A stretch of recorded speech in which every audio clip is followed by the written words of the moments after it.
welcome to the Christmas vlog of the finished winter coat.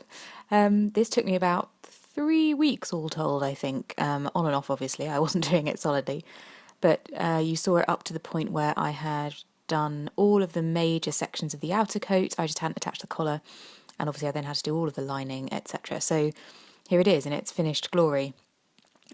This is a bit of a mixture of me showing you some of the details from the finished garment, interspersed with some of the footage I shot while I was making the coat.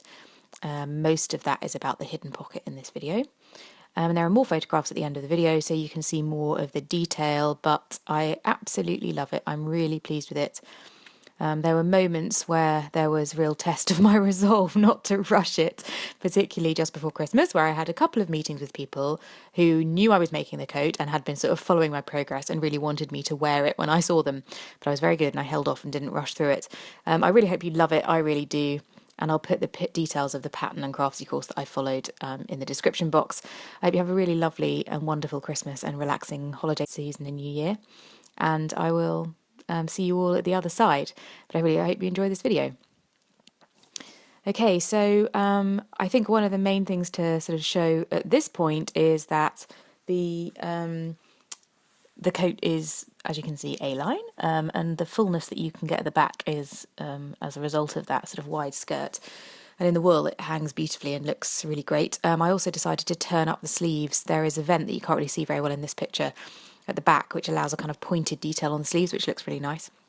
And mostly I did that because I forgot to shorten them. So this is the neck area, and there's some feather stitching in the centre that you can just see in this view.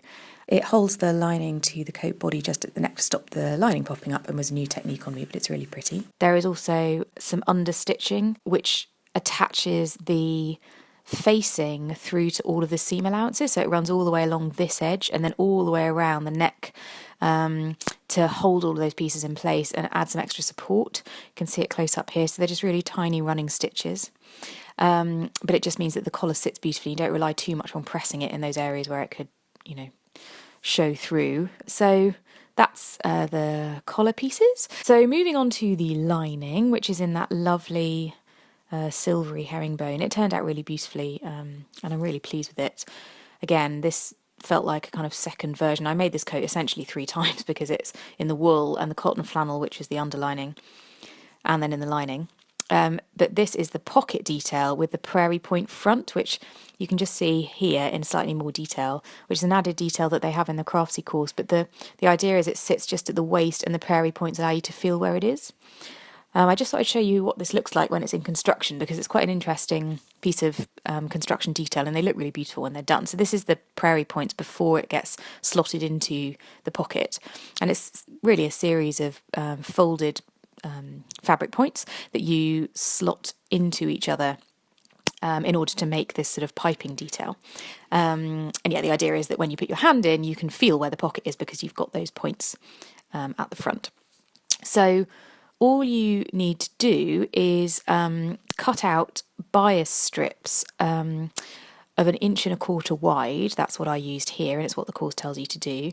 And they're just cut into 1.25 inch squares, and you then they're on the bias, so they'll sit nicely. And you then fold them into 4 to make a little triangle. As you can see there, and the triangle then gets folded, and you leave the open end where the fold is pointing downwards. That open end there, it's the side rather than the bottom of the point, and you then get another square, and you do exactly the same thing to that, and then you use that open area at the bottom to slot the second triangle in. So you just slot it in underneath like that, and then you use a sewing machine just to sew all the way down the sides of the points to create this lovely piping detail. It's something that I hadn't seen before. Prairie points are actually they're more common in quilting, and I've never ever used them in quilting, but I haven't done that much kind of complex piecing, which I believe is where they're mostly used. But this will then sit in the pocket when it's constructed, and you sandwich these between the 2 pocket bag pieces and then add those in when you sew the facing to the lining. So this is how it sits with the pocket. You can see that's the kind of general pocket piece, and then the piping pieces sit at the opening, as you would expect. So the next thing just to talk about is the hem of the coat, which you can see in this view. And you can see that I haven't finished attaching the lining to the hem here, but I finished the hem with a Hong Kong finish, which essentially means that you bind the raw edge of your hem with bias binding, and I slightly splurged and got Liberty print lining, bias binding, which you can see here. And it's just a really lovely little detail, which hardly anyone knows is there, but I do. And then the lining is just attached with swing tacks. So rather than folding the lining into the lining of the coat and having it all as one piece, it's really easy for coats to then hang strangely because the lining pulls, or you haven't quite got that balance right. So I am actually just going to swing tack the lining in place at all of the major seam junctions, like there's one done here. I haven't done all of them yet because I need to show you obviously the inside, but this is the swing tack, and most good sewing references will show you how to do these. It just allows movement without meaning things will swing around too much. So other things to show you are the buttonhole. The pattern actually comes and says that you should put snaps on because this point is hidden underneath the collar. But because it's quite a close-fitting coat and I like it closer fit, I'm worried that a snap might have too much strain and come apart, so I decided to go with a button instead. And this is a buttonhole that I decided I would hand work. This is all hand stitched, and I appreciate it's not the most perfect thing in the world, but it works, and room for improvement. And then button-wise, I decided to use this lovely little wooden button I found in John Lewis.